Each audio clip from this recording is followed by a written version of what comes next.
شمالی وزیرستان میں شہید ہونے والے فوجی جوانوں کی نماز جنازہ ادا کر دی گئی۔ ISPR کے مطابق شہداء کی نماز جنازہ بنوں میں ادا کی گئی۔ بنوں کے بعد آبائی علاقوں میں بھی شہداء کی نماز جنازہ ادا کی گئی۔ شہداء کو مکمل فوجی اعزاز کے ساتھ ان کے آبائی علاقوں میں سپرد خاک کیا گیا۔ نماز جنازہ میں حاضر سروس، ریٹائرڈ فوجی اہلکاروں، سول افسران نے شرکت کی۔ نماز جنازہ میں اہل خانہ اور شہری بھی بڑی تعداد میں شریک ہوئے۔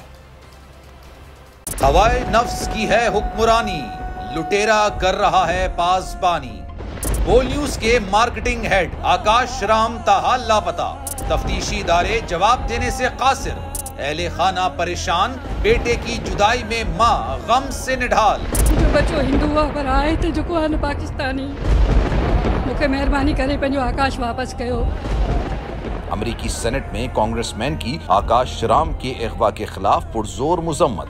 And I, of course, have been concerned about some of the terrible disappearances, some of the abuses of human rights in Pakistan. United nation نے بھی آکاش رام کی بازیابی کے لیے مؤثر اقدامات اٹھانے کا عندیہ دے دیا۔ مشکل کی اس گھڑی میں عالمی میڈیا سمیت انڈین میڈیا بھی چیخ چیخ کر آکاش رام کی بازیابی کے لیے آواز اٹھا رہا ہے۔